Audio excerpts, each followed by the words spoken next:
Bonjour chers étudiants, chères étudiantes de la Bible, de la prophétie. Nous sommes heureux d'être avec vous aujourd'hui pour une nouvelle étude. Jusqu'à maintenant, dans nos 5 dernières études, nous avons posé la structure. Et maintenant, je vous invite à rentrer dans le sanctuaire où nous allons poser le contexte de ce sujet, afin de bien comprendre le lien qu'il y a entre la structure et le sanctuaire. Mais avant de commencer, nous vous invitons à plier les genoux devant le Dieu de l'univers. Notre Père, notre Dieu, nous te remercions parce que tu es bon et en tout temps tu demeures un Dieu bon.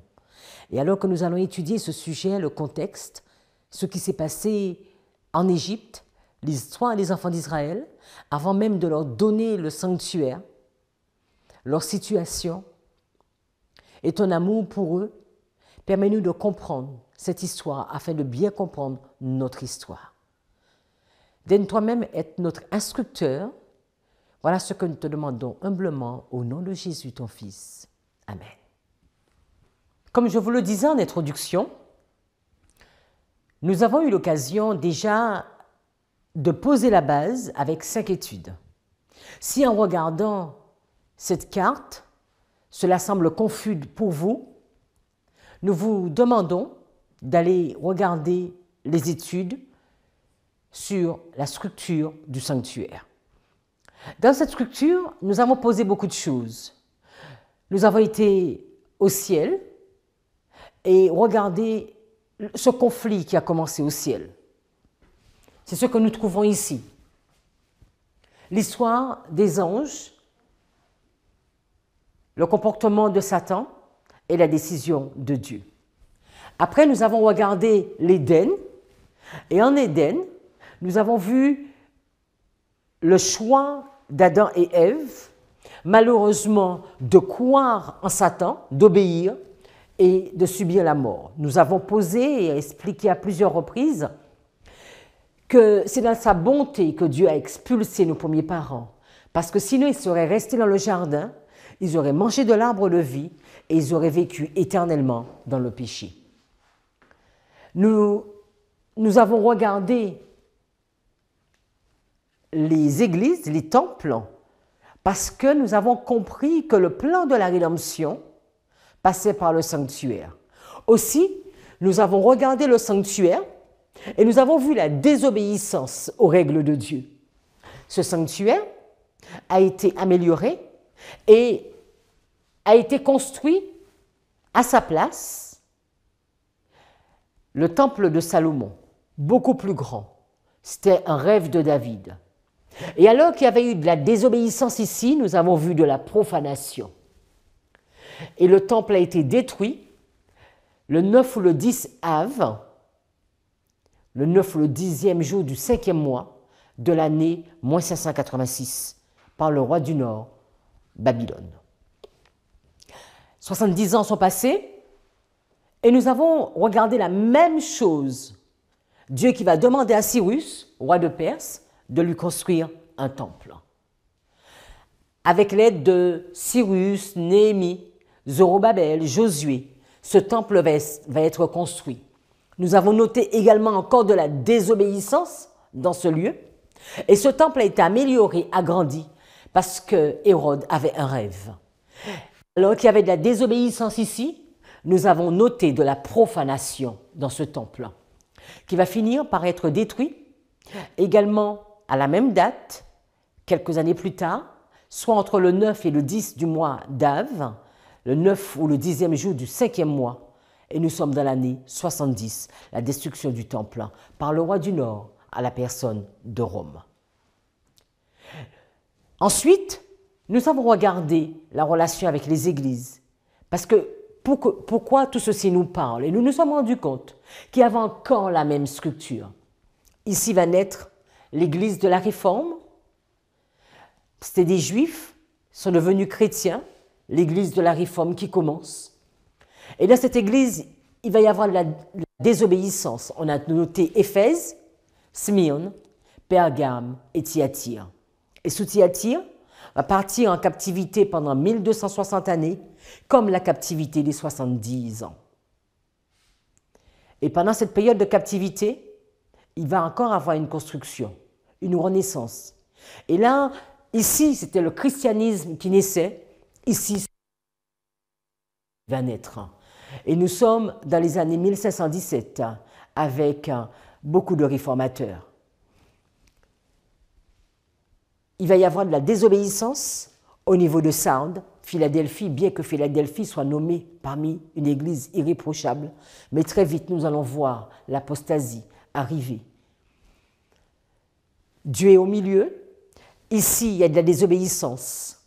La dernière église, la seule qui reste, Philadelphie, la Odyssée. Et dedans, il y a la profanation. Nous pouvons déjà noter la profanation aujourd'hui au sein de notre Église. Et nous savons que quand nous voyons la Odyssée, nous savons que la destruction arrive. Le 9 ou le 5 du mois d'Av, ce n'est pas une étude que nous avons développée, nous ne sommes pas en train de dire qu'il y aura une destruction le 9e ou le 10e jour du 5e mois. Je veux juste mettre l'application. Donc, destruction par le roi du Nord à la personne. Daniel 11, verset 41. Si pour vous cela vous est confus, nous vous invitons à regarder la série qui est déjà posée sur le site de LGC sur la vérité présente, où nous avons vraiment étudié Daniel nous parle. Dans cette étude, nous allons rentrer plus en détail comment ils ont obtenu le sanctuaire. Et quand nous entendons parler du sanctuaire, nous savons qu'il est question de l'histoire de Moïse. Mais revenons un peu en arrière. Au moment où les rachetés sont accueillis dans la cité de Dieu, ou encore en avant, quand je dis en arrière parce que c'est la suite de l'histoire de l'Éden, mais que Adam aura l'occasion de vivre au retour du Christ.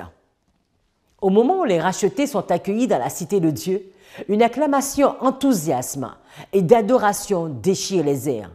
Les deux Adams sont sur le point de se rencontrer.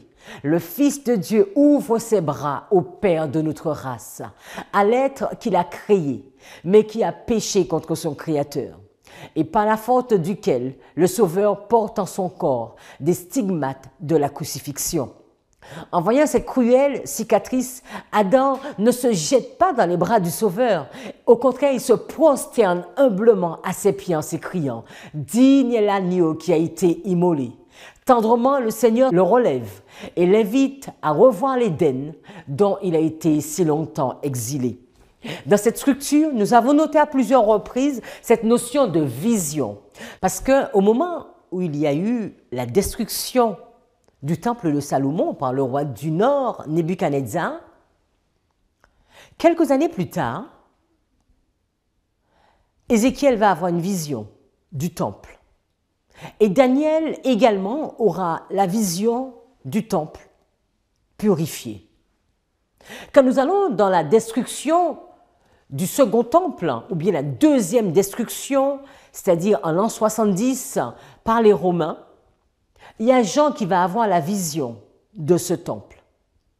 Et quand nous arrivons dans notre histoire, la Odyssée, Dieu dans sa bonté va également permettre à sa servante, à la personne d'Ellen White, d'avoir des visions et de voir ce temple. Et c'est elle qui nous rapporte les paroles que nous venons de lire dans la tragédie des siècles, à la page 702, paragraphe 2. Continuons. Après qu'Adam eut été expulsé d'Éden, sa vie sur la terre fut abreuvée de tristesse. Chaque feuille fanée, chaque victime des sacrifices, chaque altération dans la nature, naguère si belle, chaque imperfection morale lui rappelait son péché. Il avait éprouvé de cuisants remords à la vue des progrès et des débordements de l'iniquité. Ses avertissements s'étaient heurtés à des accusations et à d'amers reproches, humblement, patiemment, durant près de millénaires. Il avait supporté la conséquence de sa transgression, sincèrement repentant de son péché. Il s'était confié dans les mérites du Sauveur promis et s'était endormi avec l'espérance de la résurrection. Grâce au Fils de Dieu qui a racheté l'homme de sa chute et grâce à son œuvre de propitiation, Adam peut maintenant réintégrer son premier domaine. Ému et rayonnant de joie, il reconnaît les arbres qui faisaient autrefois ses délices et dont il avait cueilli les fruits au jour de son innocence et de sa félicité. Il voit les cèpes qu'il a lui-même taillés et les fleurs qu'il aimait autrefois cultiver. La réalité de la scène le saisit. Il trouve l'Éden restauré, plus beau encore qu'au jour où il en a été banni. Le Sauveur le conduit vers l'arbre de vie, cueille de son fruit glorieux et l'invite à manger. Regardant autour de lui, Adam voit réunis dans le paradis de Dieu la multitude de ses enfants rachetés. Il dépose alors sa couronne éclatante aux pieds de son Rédempteur, puis il se jette dans ses bras, saisissant ensuite sa harpe d'or. Il fait résonner les voûtes du ciel de ce chant digne, digne, digne est l'agneau qui a été immolé et qui est revenu à la vie. La multitude se joint à son cantique et tous, jetant leur couronne aux pieds du Rédempteur, se prosternent pour l'adorer. Quand nous lisons cette scène, nous sommes transportés et nous aimerions ne jamais revenir sur terre. Mais malheureusement, nous y sommes encore. Et nous voulons revenir au père de Moïse ou au fils d'Adam et essayer de mieux comprendre comment toute cette histoire va être transmise à notre humanité. Nous savons qu'au Jardin d'Éden, Dieu avait déjà dit à Adam le plan de la rédemption. Mais il va en parler à Abraham. Dans Genèse 15, verset 13, il nous est dit, « Et le Seigneur dit à Abraham, « Sache comme une chose certaine, que ta semence sera une étrangère dans un pays qui n'est pas le sien. Et ils la serviront, et ils l'opprimeront pendant 400 ans. Mais je jugerai aussi la nation qui les aura asservis. Et ensuite ils sortiront avec de grands biens. Et toi, tu t'en iras vers tes pères en paix. Tu seras enterré à une bonne vieillesse. Mais à la 4e génération, ils reviendront ici, car l'iniquité des Amorites n'est pas encore à son comble. » Quand nous voyons cette histoire ou encore cette façon de s'exprimer à travers ces quelques versets, cela nous fait vraiment un écho de Daniel chapitre 12, où Dieu va inviter Daniel également à se reposer et de lui dire que ses enfants, sa postérité, ils vont pouvoir avancer. Dieu va dire à Abraham, non pas que ses enfants seront esclaves pendant 400 ans en Égypte, d'accord? Parce qu'ils ne sont pas restés 400 ans en Égypte. Je vous invite à regarder l'histoire. Mais ils sont arrivés en Égypte à quel moment? C'est au moment de Joseph. Et il va lui dire que toute cette période, y compris Canaan avant, parce qu'au moment où ils étaient en Canaan, ils ne possédaient pas Canaan. Et Dieu va dire qu'ils vont avoir 400 ans, comme il est dit, une chose certaine, ta semence sera une étrangère dans un pays qui n'est pas le sien. Les années sont passées, maintenant nous sommes en Égypte. Joseph est mort. Moïse est né. Et il n'est même plus en Égypte. Et Dieu va lui parler. Allons dans Exode 3, verset 7. Et le Seigneur lui dit, « J'ai vu l'affliction de mon peuple qui est en Égypte, et j'ai entendu leurs cris à cause de leur chef de corvée. Car je connais leur douleur. » Et ça, c'est important. « Et je suis descendu pour le délivrer de la main des Égyptiens, et pour le faire monter de ce pays-là, dans un pays bon et spacieux, dans un pays, où coule le lait et le miel, au lieu où sont les Canaanites, les Hittites, les Amorites, les Pérézites, les Hivites et les Jébusites. Maintenant donc, voici le cri des enfants d'Israël est venu jusqu'à moi. Et j'ai aussi vu l'oppression dont les Égyptiens les oppriment. Viens maintenant donc, et je t'enverrai vers Pharaon, afin que tu fasses sortir mon peuple, les enfants d'Israël, hors d'Égypte. Et c'est moi qui ai mis ces entre parenthèses, Dieu agit et Dieu missionne. Parce qu'alors que Moïse est à Madian, Moïse voit ce buisson qui ne se consume pas, Moïse se rapproche et Moïse est loin de penser qu'il va avoir une mission. Moïse est loin de penser qu'il va être missionné pour retourner en Égypte après tant d'années et pour faire sortir le peuple de Dieu de la captivité. Donc, ce que nous voulons noter ici, c'est le plan de Dieu. Dieu a un plan, il a entendu les cris et il a décidé que le temps était venu de les faire sortir d'Égypte. C'est la même chose. Dieu crée les anges, Dieu crée le jardin, Dieu demande de faire un sanctuaire, Dieu incite Cyrus à lui créer un temple, Dieu permet à l'église d'Éphèse de naître. C'est le même processus. Et ici, Dieu a un plan. On va mettre que Dieu a un plan. Et il veut délivrer son peuple. Il y a un début. Après tant d'années de captivité, et il dit à Moïse, mais moi voilà, je t'ai choisi, je te missionne. Moïse, missionné. Et on va voir si c'est aussi simple d'accepter cette mission. Ellen White nous dit, ce sera un bienfait pour les jeunes et vieux que de méditer toutes les paroles de l'Écriture qui montrent à quel respect on devrait considérer le lieu où Dieu se manifeste particulièrement. « Ôte tes souliers de tes pieds », fut-il dit à Moïse qui s'approchait du buisson ardent, « car le lieu sur lequel tu te tiens est une terre sainte. » Après avoir contemplé les anges dans sa vision, s'écria, « Éternel est en ce lieu, et moi je ne le savais pas. C'est ici la maison de Dieu, c'est ici la porte des cieux. » Ce que je veux noter ici, c'est l'adoration.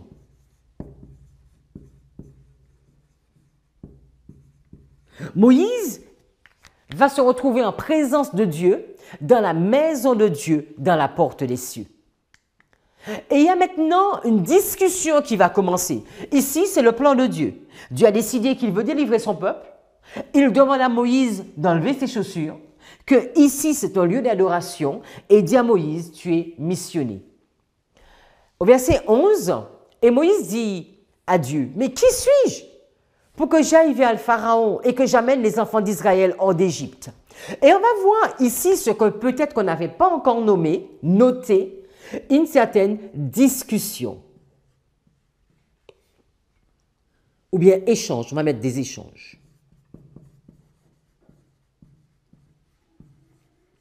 Il y a des échanges entre Dieu et celui qui est missionné.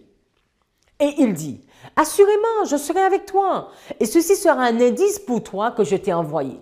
Quand tu auras fait sortir le peuple d'Égypte, vous servirez Dieu sous cette montagne. » Donc, il va lui indiquer la montagne d'adoration qu'on verra dans la prochaine étude.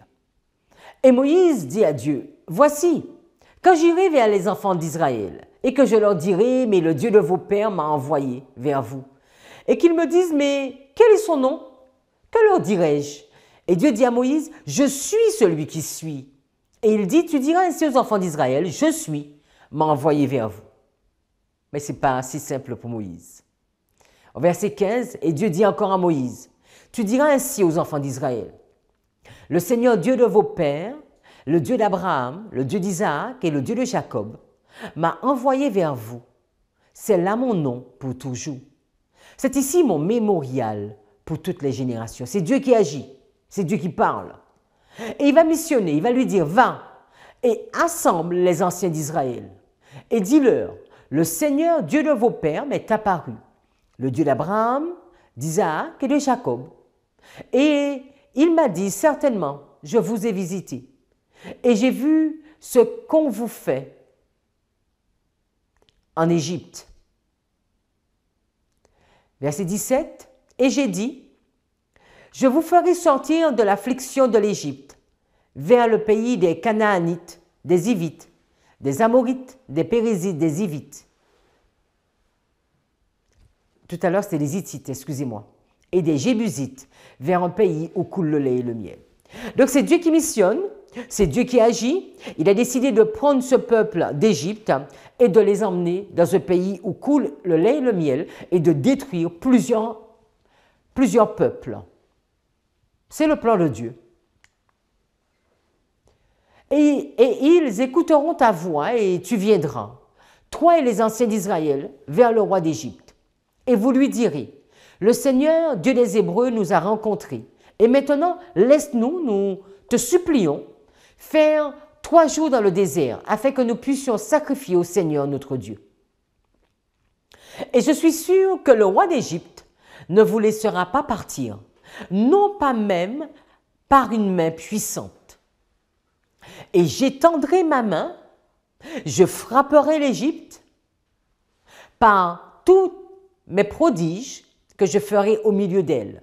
Et après cela, il vous laissera partir. On a l'impression qu'il y a tout un plan, et pas seulement l'impression. Dieu montre à Moïse qu'il gère la situation, que c'est lui qui est aux commandes.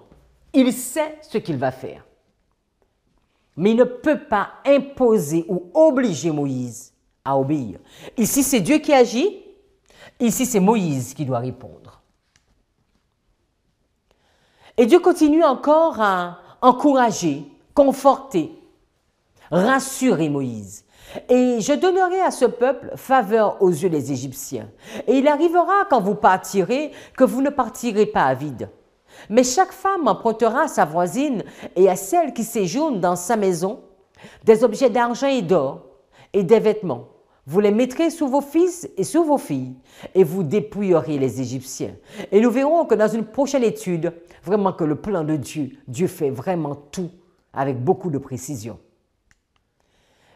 Mais malheureusement, cela ne suffit pas. Et Moïse va dire, mais voici, ils ne me croiront pas. Ils n'écouteront pas ma voix, car ils diront, le Seigneur ne t'est pas apparu. Et là maintenant, Moïse va montrer tous ses doutes. Discussion, échange. Non, je ne peux pas le faire. Je comprends ce que tu veux, mais je ne peux pas accepter ta mission. Et le Seigneur lui dit, mais qu'est-ce que tu as dans ta main? Et il répondit, un bâton. Et il dit, jette-le par terre. Et il le jeta par terre, et il devint un serpent. Et Moïse s'enfuit devant lui. Et le Seigneur dit à Moïse, étends ta main, et prends-le par la queue. Il étendit la main, et il l'attrapa, et il redevint un bâton dans sa main, afin qu'il croie que le Seigneur, le Dieu de leur père, le Dieu d'Abraham, le Dieu d'Isaac et le Dieu de Jacob, t'est apparu. Et nous connaissons toutes ces expériences que Moïse va vivre sous la montagne. Et Dieu va chercher vraiment à rassurer, à convaincre Moïse.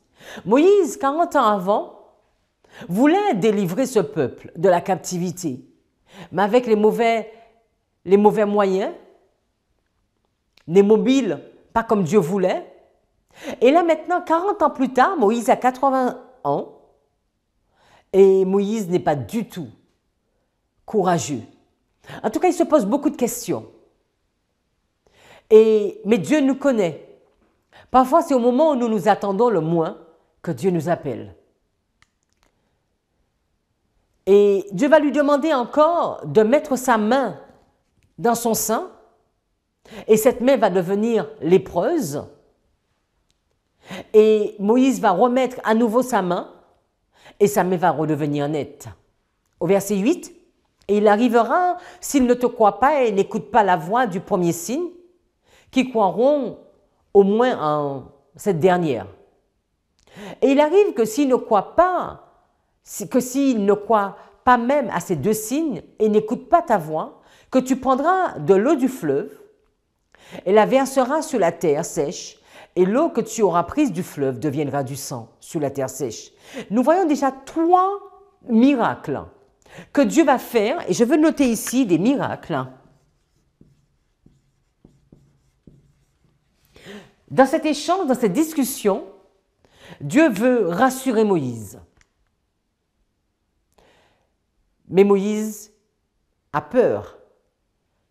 Et au verset 10, il est dit, Oh mon Seigneur, je ne suis pas éloquent. Je comprends ton plan, je comprends, mais je ne suis pas cet homme. Je ne suis pas éloquent ni d'hier, ni depuis que tu as parlé à ton serviteur, car je bégaye. Pourtant, Moïse, c'est le même homme qui bégayait il y a 40 ans et qui voulait délivrer avec sa méthode. Mais là maintenant, Dieu déploie devant lui, non pas la méthode de Moïse, mais la méthode de Dieu. Parce que cette partie, ce n'est pas l'homme qui gère, c'est Dieu qui gère. Et la partie où l'homme gère, où l'homme en tout cas est invité à faire son choix, c'est ici. Alors que 40 ans avant, Moïse voulait gérer cette situation. Moïse avait décidé qu'il allait tuer, qu'il allait combattre et qu'il allait délivrer son peuple. Verset 11, et le Seigneur lui dit, « Qui a fait la bouche de l'homme? Ou qui le rend muet ou sourd, ou voyant ou aveugle? N'est-ce pas moi le Seigneur? Maintenant donc va, et je serai avec ta bouche, et je t'enseignerai ce que tu diras. » Et on pourrait penser cette injonction, Moïse va se taire et Moïse va y aller. Moïse va dire, oh non, non, non, non. Oh mon Seigneur, envoie, je te prie. Envoie qui tu veux. Envoie qui tu veux, mais sauf moi. Envoie, je te prie, par la main de celui que tu enverras. Fais le choix que tu veux. Je sais que tu m'as missionné, mais moi je ne suis pas d'accord, je ne suis pas prêt. Envoie qui tu voudras. Et là, l'Éternel va se fâcher. Et le courroux du Seigneur s'embrasa contre Moïse et il dit, « Voilà Aaron le Lévite, n'est-il pas ton frère? Je sais qu'il peut bien parler, et même voici, il vient à ta rencontre. Et quand il te verra, il se réjouira dans son cœur. Et tu lui parleras, et tu mettras les paroles dans sa bouche. Je serai avec ta bouche et avec sa bouche, et je vous enseignerai ce que vous ferez. Et Dieu dit, je serai avec toi, je ne t'abandonnerai pas. Et il sera ton porte-parole envers le peuple. Et il sera, c'est-à-dire, il te sera pour bouche. Et tu lui seras à la place de Dieu. Et tu prendras ce bâton dans ta main avec lequel tu feras des signes. » Ici, Dieu a déjà donné plusieurs miracles. Moïse a du mal à accepter. Le courroux de Dieu s'est déjà embrasé.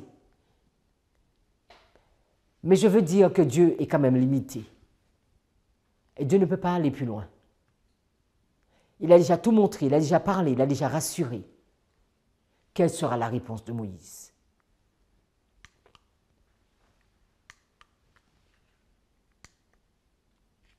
Et au verset 18, Moïse va partir et il va faire un choix.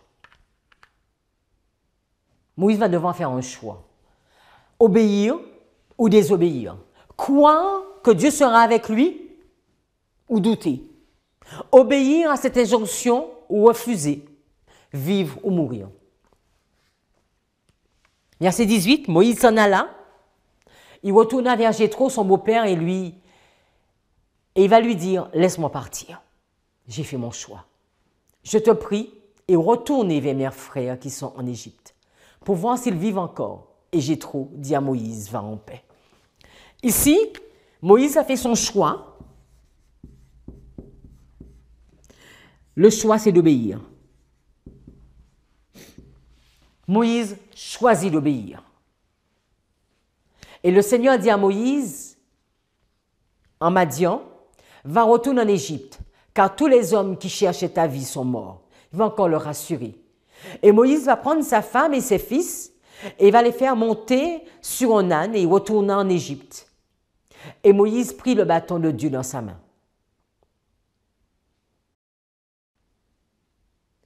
Dieu a dit à Moïse, quand tu t'en iras pour retourner en Égypte, veille à faire tous ces prodiges que j'ai mis dans ta main devant Pharaon. Mais j'endurcirai son cœur et il ne laissera pas partir le peuple. Et nous allons revenir tout à l'heure sur la notion d'endurcir. Moïse accepta de remplir sa mission. Ellen White qui nous le dit dans l'histoire de la rédemption. Il alla d'abord voir son beau-père et obtint son consentement pour que lui-même et sa famille retournent en Égypte. Donc il va accepter sa mission. Il n'osa pas dire à Jéthro quelle requête il devait présenter à Pharaon, de peur qu'il ne refuse de laisser sa fille et ses petits-enfants l'accompagner pour une aussi dangereuse mission. Quoi qu'il en soit, l'Éternel fortifia Moïse et dissipa ses craintes en lui disant « Oui, retourne en Égypte, car tous ceux qui en voulaient à ta vie sont morts. » Moïse est missionné et Moïse fait un choix d'obéir et Moïse accepte la mission. Donc, Moïse a décidé de quoi? Moïse a décidé d'obéir, mais est-ce qu'il a vraiment décidé d'obéir en tout point? Exode 4, 24 nous dit « Et il arriva qu'en chemin, dans l'hôtellerie, le Seigneur vint à sa rencontre et chercha à le tuer. » Un test. Alors, Séphora prit un caillou tranchant et coupa le prépuce de son fils et le jeta à ses pieds et dit « Certes, tu mets un époux de sang. » Et le Seigneur le laissa partir. Elle dit alors « Tu es un époux de sang à cause de la circoncision. » Ici, les amis, nous savons que c'est la période de test qui va commencer.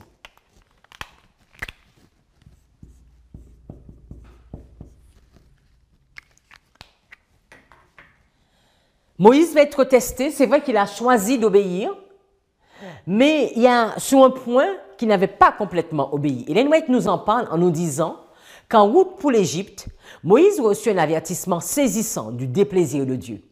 Un ange lui apparut dans l'attitude menaçante d'un ennemi prêt à le faire mourir, à le frapper à mort. Aucune explication ne lui était donnée. Mais l'homme de Dieu se souvint que, cédant aux sollicitations de sa femme, il avait négligé d'appliquer à son plus jeune fils l'ordonnance relative à la circoncision, sans laquelle nul ne pouvait avoir part aux bénédictions de l'alliance de l'Éternel. Et ici, je veux mettre obéir à nouveau. Test, je vais mettre test ici. Une semblable négligence de la part de l'élu du Très-Haut ne pouvait qu'affaiblir aux yeux du peuple l'obligation du divin précepte. D'ailleurs, dans l'accomplissement de sa mission auprès de Pharaon, Moïse allait courir de grands dangers. Sa vie ne pouvait être conservée que grâce à la protection des anges sur laquelle il ne pouvait compter que s'il ne négligeait aucun devoir. Craignant de perdre son mari, Séphora accomplit ce rite elle-même et l'ange laissa Moïse continuer son voyage. Là, il va y avoir un conflit. Moïse a choisi d'obéir, Moïse a décidé d'accomplir la mission, mais Moïse veut partir avec certains choix, avec certains fonctionnements. Et là, Dieu va lui dire non, pas question. Tu dois m'être soumis complètement. Dans cette obéissance, les amis, le fait d'obéir, c'est de choisir de dépendre complètement de Dieu, complètement. Et dans toute cette série, nous allons le voir. Cette notion de sacrifice, cette notion de volonté, cette notion de se placer sous le contrôle et la décision de Dieu. Et ici, Moïse, alors qu'il part pour cette mission, il y a un point qui ne va pas. Moïse n'a pas circoncis son plus jeune fils et Dieu va lui dire stop, stop. Tu ne peux pas aller plus loin. Si nous devons résumer, alors ici, il va y avoir le jugement. Et le jugement, contrairement à ce qu'on pourrait penser, le jugement, on va lui mettre que c'est, on va mettre un bon. Vous savez, lors d'un jugement, il y a deux parties. Soit vous êtes jugé ou vous êtes acquitté. Et Moïse va devenir l'instrument entre les mains de Dieu. Alors, dans ce que vous voyez au tableau, mais c'est cette ligne, et c'est la ligne de Moïse. La ligne de Moïse où Dieu lui demande d'accomplir un travail, Moïse va être missionné, il va beaucoup contester, Dieu va lui montrer des miracles, Dieu va lui montrer qu'il est qu'il est avec lui. Dieu va l'inviter à l'adoration, il va être testé, il va choisir de quitter Jéthro, de quitter sa famille, de partir avec sa femme et son fils. Il va choisir d'obéir, mais en route, il n'a pas fait tout à fait ce que Dieu lui a demandé, alors que Dieu demande la perfection. Dieu va intervenir. Moïse ne va pas se rebeller, mais Moïse va se soumettre et choisir d'entrer encore plus en profondeur dans le plan de Dieu. Et Dieu va faire de Moïse un instrument entre ses mains. Jusqu'à maintenant, chaque fois que nous avons vu cette structure, nous pouvons penser que c'est un test que Dieu fait à son peuple et uniquement à son peuple. Moi, je pense que c'est quelque chose que Dieu fait à tous ses enfants obéissants ou ses enfants rebelles. Nous savons que toute personne qui prend naissance sur la planète Terre est un enfant de Dieu. Et de ce fait, regardons l'histoire de Pharaon. Alors, nous sommes tous enfants de Dieu, mais comme je disais, il y a des enfants rebelles et des enfants obéissants. Les rebelles, malheureusement, vont finir par la mort. Pharaon, c'est un enfant de Dieu, mais un enfant qui est rebelle. Allons dans Exode, chapitre 1. Après cela, Moïse et Aaron allèrent et dirent à Pharaon, « Ainsi dit le Seigneur, Dieu d'Israël, laisse partir mon peuple, afin qu'il me célèbre une fête dans le désert. » Et Pharaon dit, « Qui est le Seigneur pour que j'obéisse à sa voix en laissant partir Israël? » Donc voilà, Dieu a encore un plan. Dieu a un plan qui est le même qu'il avait demandé à Moïse, qui est de délivrer son peuple.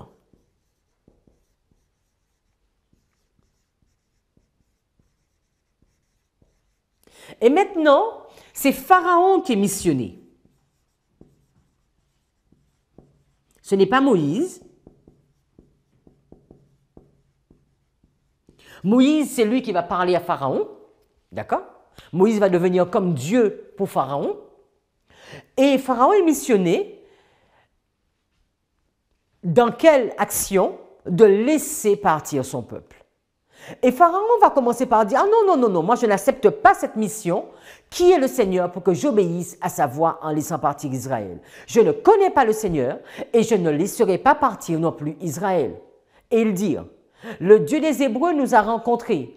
Allons, nous te prions, faire 3 jours de voyage dans le désert et offrir un sacrifice à l'Éternel, notre Dieu, de peur qu'il ne tombe sur nous avec la peste ou avec l'épée. » Et le roi d'Égypte leur dit, « Moïse et Aaron, pourquoi détournez-vous le peuple de ses travaux? Allez à vos corvées. » Et là, il va dire, « Qui est l'Éternel pour que je lui obéisse? » Là, il y a un refus d'adoration.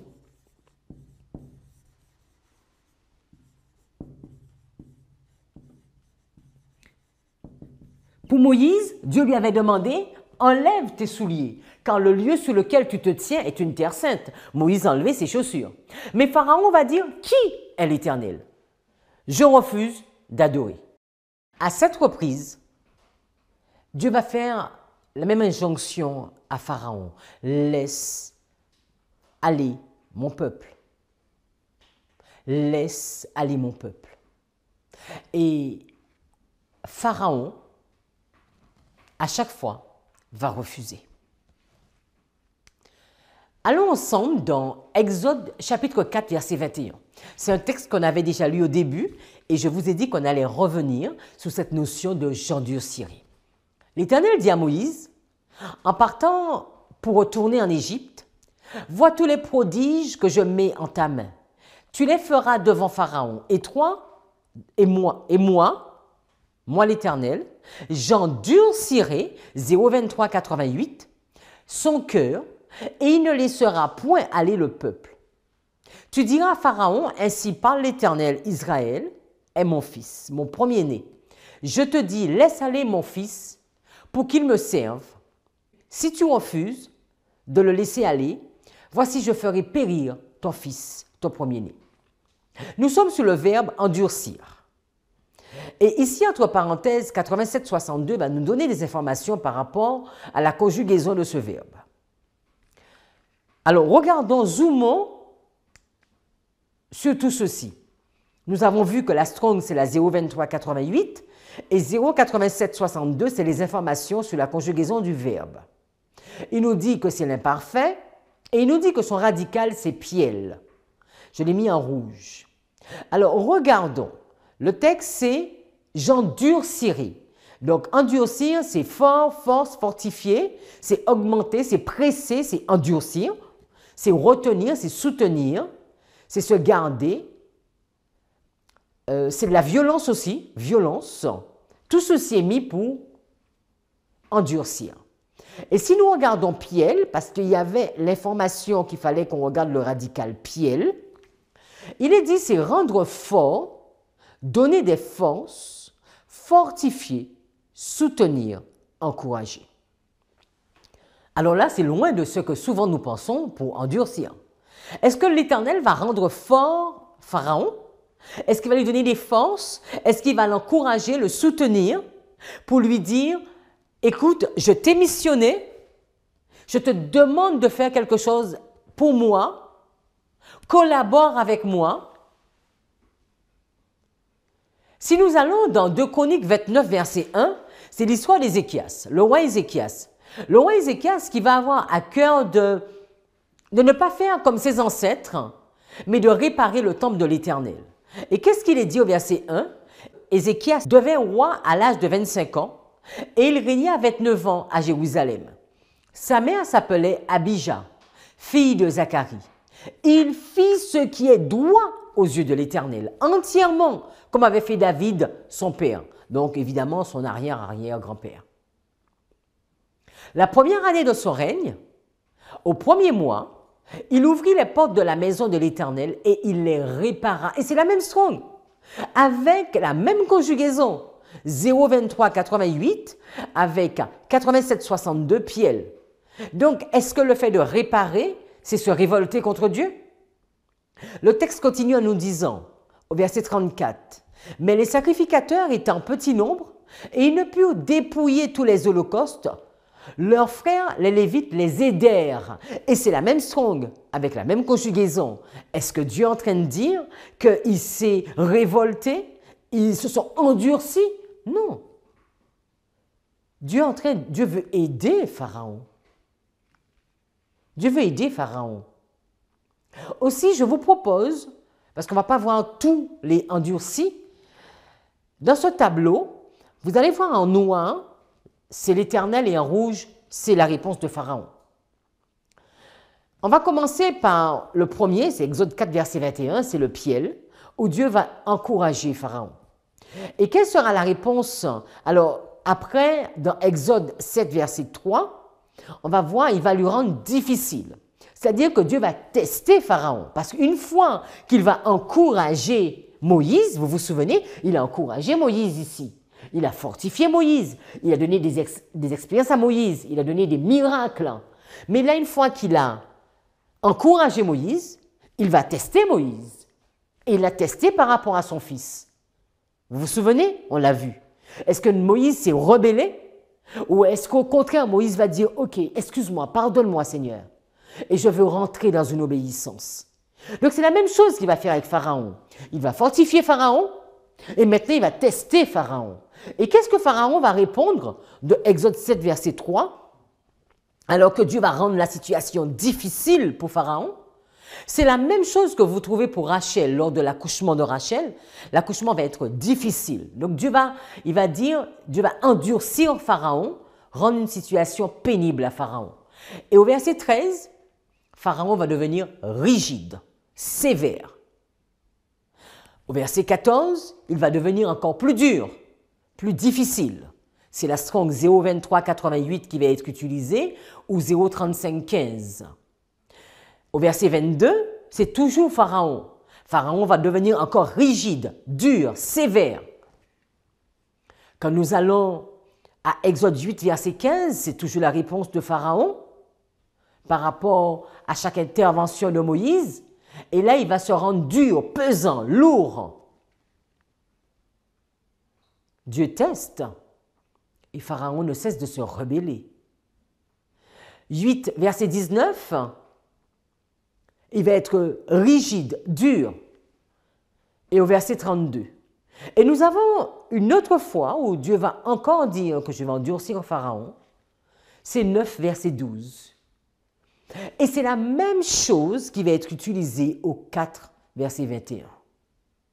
C'est la strong 0,23,88 associé à Piel. Alors que Pharaon est révolté, Dieu vient encore pour le fortifier. Dieu vient encore pour l'encourager. Et Pharaon va répondre, va encore être dur, sévère, ferme. Non, je ne vais pas obéir. Et à ce moment-là, Exode 10, verset 1, Dieu va dire, ok, puisque tu as décidé d'être rebelle, je vais être dur moi aussi avec toi. Et là, il va utiliser la 035-13 avec le ifil. Dieu va le rendre pesant. Il va augmenter ce test. Et Pharaon ne va jamais accepter de se soumettre à Dieu. Ici, qu'est-ce que je voudrais noter? Alors, il ne va pas croire. Donc, ça, c'est refuse. Refus de croire. Et un refus d'obéir.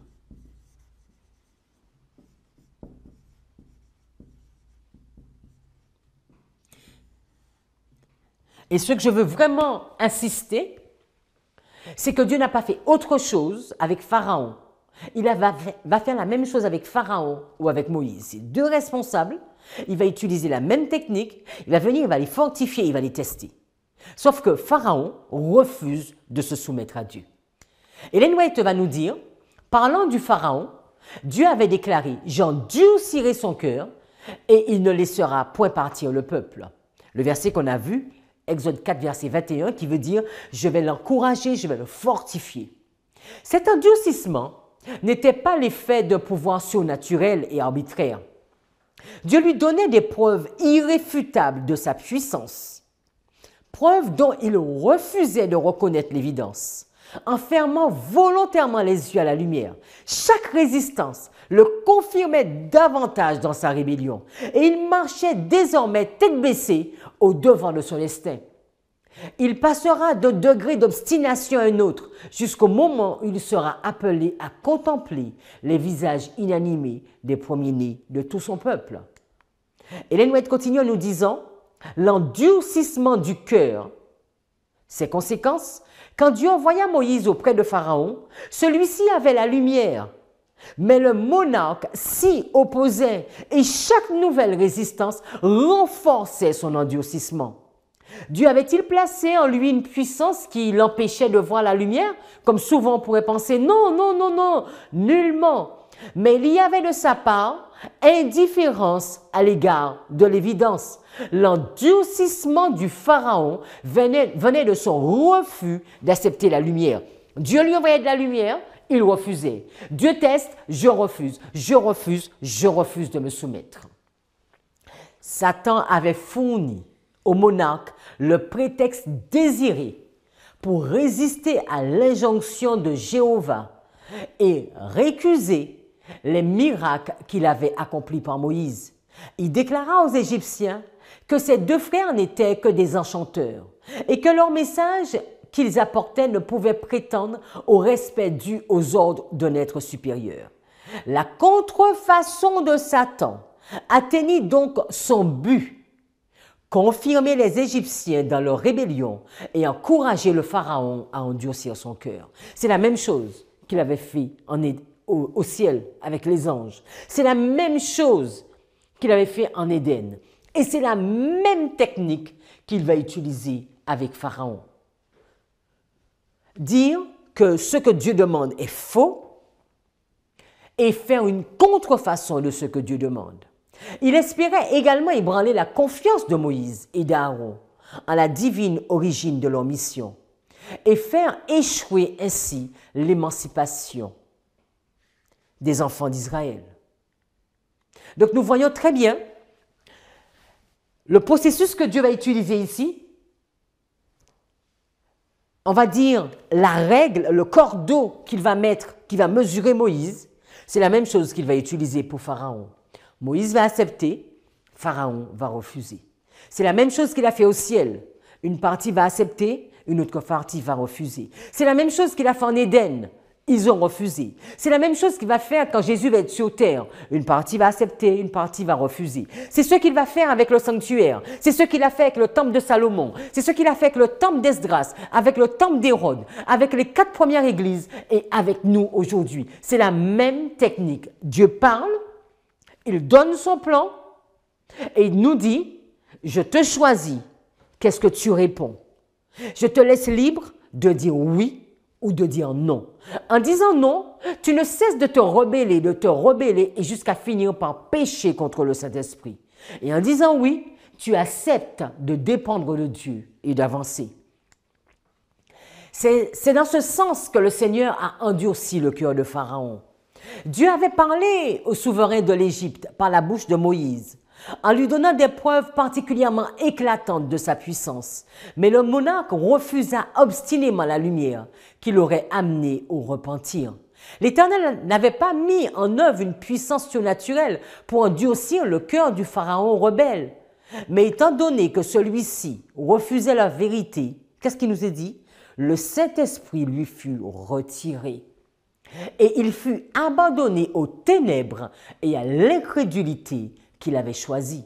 Mes amis, quand nous regardons cette ligne, quand nous allons arriver, pourquoi une partie sera détruite par le roi du Nord? C'est parce que nous allons développer une incrédulité dans un ainsi a dit l'Éternel. Et nous allons le voir au fur et à mesure que nous allons avancer. Nous pouvons dire que nous sommes adventistes, nous pouvons dire que nous sommes chrétiens, mais refuser la lumière que Dieu envoie. Et ça, c'est vraiment très facile. Et c'est vraiment le piège de l'ennemi. Qui es-tu pour me parler? Je voudrais que Dieu me parle lui-même. Et même quand Dieu viendrait nous parler, ah non, je refuse cette information. Il nous dit que l'Éternel n'avait pas mis en œuvre une puissance surnaturelle pour endurcir le cœur du Pharaon rebelle. Mais étant donné que celui-ci refusait la vérité, Dieu envoie la vérité par qui il veut, quand il veut et comme il veut, le Saint-Esprit lui fut retiré et il fut abandonné aux ténèbres et à l'incrédulité qu'il avait choisie. Le refus d'adoration, le refus de croire, le refus d'obéir, tout ceci, qu'est-ce qu'on va dire? C'est de l'incrédulité.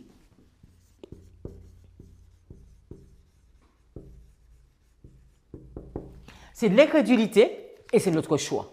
C'est le choix de chaque personne. Et Dieu nous laisse libres, libres de ne pas croire. Libre de quoi ou de ne pas croire? Nous avons vu que Dieu n'avait pas empêché à Adam et Ève de ne pas croire.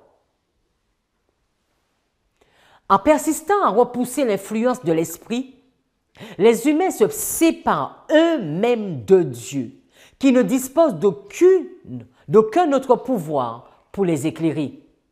Aucune révélation de sa volonté ne saurait les atteindre dans leur incrédulité. Et là, c'est important, mes amis, de noter ça.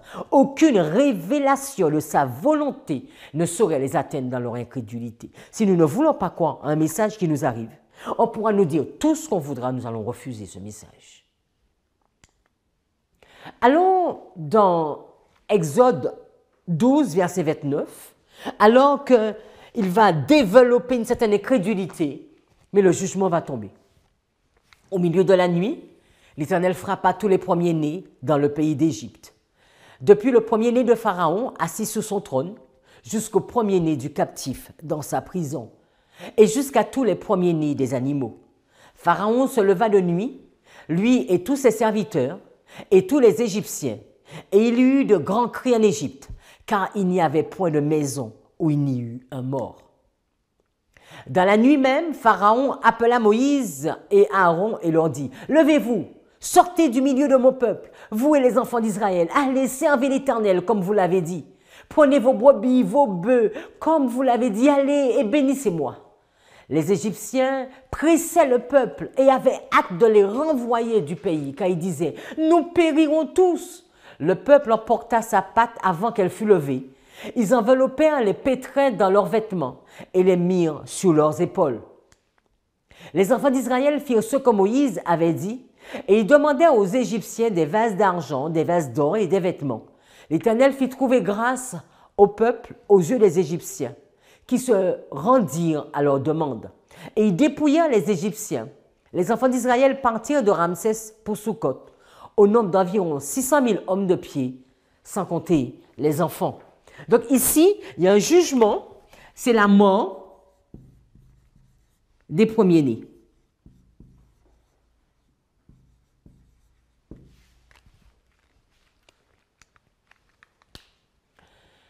Une multitude de gens de toute espèce montèrent avec eux. Et il avait aussi des troupeaux considérables de brebis et de bœufs. Ils firent des gâteaux cuits sans levain avec la pâte qu'ils avaient emportée d'Égypte et qui n'était pas levée. Car ils avaient été chassés d'Égypte sans pouvoir tarder et sans prendre des provisions avec eux. Le séjour des enfants d'Israël en Égypte fut de 430 ans et au bout de 430 ans, le jour même, toutes les armées de l'Éternel sortirent du pays d'Égypte. Ellen White nous dit, Dieu parle aux hommes par ses serviteurs, par ses avertissements et ses censures. Il donne à chacun l'occasion de se corriger avant que le péché soit trop enraciné dans son cœur. Celui qui refuse de s'amender en portera les conséquences. Et Dieu ne s'interposera pas. Ici, nous avons notre choix. Et aussi dur que puisse être ce choix, Dieu refuse de s'interposer. Un acte coupable prépare le chemin au suivant et rend le cœur moins sensible à l'influence du Saint-Esprit, jusqu'au point d'être incapable de le percevoir. On pourrait se dire, mais je suis chrétien, je suis adventiste du 7e jour, j'aime Dieu, donc non, il ne va pas me laisser, mais les amis, il nous dit que Dieu ne nous empêchera pas de ne pas croire. Ici, il va donner beaucoup de miracles à Moïse. Il va dire à Moïse qu'il soit avec lui, qu'il sera avec lui. Il va même être fâché contre Moïse. Mais il ne va pas obliger Moïse à obéir. Et alors même que Moïse a décidé d'obéir, on pourrait se dire, bon, Moïse a déjà fait un grand pas, Moïse s'est levé, Moïse a décidé d'obéir, bon, Dieu peut passer. Non, tu vas lui dire, tu t'es levé pour moi, ok, mais dans mes conditions. Et on nous a dit que l'ange était même prêt à tuer Moïse. Ce que l'homme aura semé, il le moissonnera aussi. C'est Galate qui nous le dit. Celui qui oppose à la vérité un scepticisme narquois ou une stupide indifférence récoltera ce qu'il aura semé. Cela explique comment il arrive à des multitudes de gens d'écouter avec une placide insouciance des vérités qui un jour les remuaient jusqu'au fond de l'âme. Et ça, parfois, cela nous fait mal de voir parfois nous-mêmes ou nos enfants ou nos familles qui étaient debout pour Dieu et maintenant ne sont pas intéressés parce que Dieu ne s'interpose pas. Dieu nous laisse développer notre obéissance ou développer notre incrédulité. Dans Exode 14, 15, il est dit, l'Éternel dit à Moïse, pourquoi ces cris? Nous sommes devant la mer Rouge. Parle aux enfants d'Israël et qu'ils marchent. Toi, lève ta verge, étends ta main sur la mer et fends-la. Et les enfants d'Israël entreront au milieu de la mer à sec. Et moi, je vais endurcir le cœur des Égyptiens pour qu'ils y entrent après eux. Et Pharaon et toute son armée, ses chars et ses cavaliers feront éclater ma gloire. Les amis, quand nous arrivons ici, le jugement fera éclater la gloire de Dieu.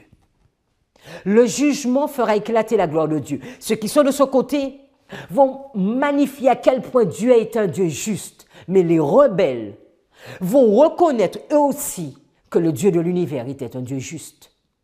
Dieu nous laisse cette possibilité de faire ce que nous voulons. Mais il nous dit le dernier mot, je l'aurai. Et les Égyptiens sauront que je suis l'Éternel, quand Pharaon, ses chars et ses cavaliers auront fait éclater ma gloire. Les Égyptiens les poursuivirent et tous les chevaux de Pharaon, ses chars et ses cavaliers entrèrent après eux au milieu de la mer. À la veille du matin, l'Éternel de la colonne de feu et de nuée regarda le camp des Égyptiens et mit en désordre le camp des Égyptiens. Il ôta les roues de leurs chars et en rendit la marche difficile. Les Égyptiens dirent « Allons, fuyons devant l'Éternel, car l'Éternel combat pour lui contre les Égyptiens. » Trop tard, les amis. L'Éternel dit à Moïse « Étends ta main sur la mer, et les eaux reviendront sur les Égyptiens, sur leurs chars et sur leurs cavaliers. » Moïse étendit sa main sur la mer, et vers le matin, la mer reprit son impétuosité, et les Égyptiens s'enfuirent à son approche. Mais l'Éternel précipita les Égyptiens au milieu de la mer. Les eaux revinrent et couvrirent les chars, les cavaliers et toute l'armée de Pharaon qui était entrée dans la mer. Après les enfants d'Israël, il n'en échappa un seul. Je voulais m'arrêter un peu quelques minutes parce que peut-être certains pourront dire « Ah oui, mais ce n'est pas juste. » Les amis, Dieu nous donne un plan. C'est lui qui a créé l'univers. La vie, le souffle que tu as, que j'ai, c'est lui qui nous l'a donné. Nous aurions pu ne jamais naître. Toutes ces bénédictions que nous avons, il aurait pu ne jamais nous les donner. Il nous dit juste, est-ce que tu veux vivre avec moi au ciel? Et il nous dit, j'accepte ta réponse. Tu peux accepter ou refuser, j'accepte. Si tu acceptes de vivre avec moi au ciel, je te dis que le parcours commence sur terre. Et dans ce parcours, tu dois arrêter d'être incrédule. Tu dois croire à ce que je te dis. Tu dois croire à un ainsi a dit l'Éternel et tu dois obéir promptement. C'est ce que je t'impose. Peut-être que tu n'y arriveras pas, alors je te tendrai la main et je serai avec toi. Mais si tu refuses d'obéir ou de croire, si tu as décidé que tu étais ton propre patron, je te laisse. Mais comme je ne pourrai pas t'emmener au ciel avec moi, je vais devoir un jour te détruire. Parce que la terre, j'en ai besoin, elle m'appartient. C'est beaucoup d'amour que Dieu nous parle de tout ceci. Nous pouvons résumer. Ici, nous avons vu cette structure, cette ligne. Et nous voyons celle de Pharaon ou celle de Moïse qui sont les mêmes. De même que Moïse a accepté d'entrer dans le plan de Dieu, de même que Dieu avait tracé une ligne pour Moïse, il en a tracé une pour Pharaon. Il t'en trace une devant toi et il m'en trace également une. Il veut nous missionner.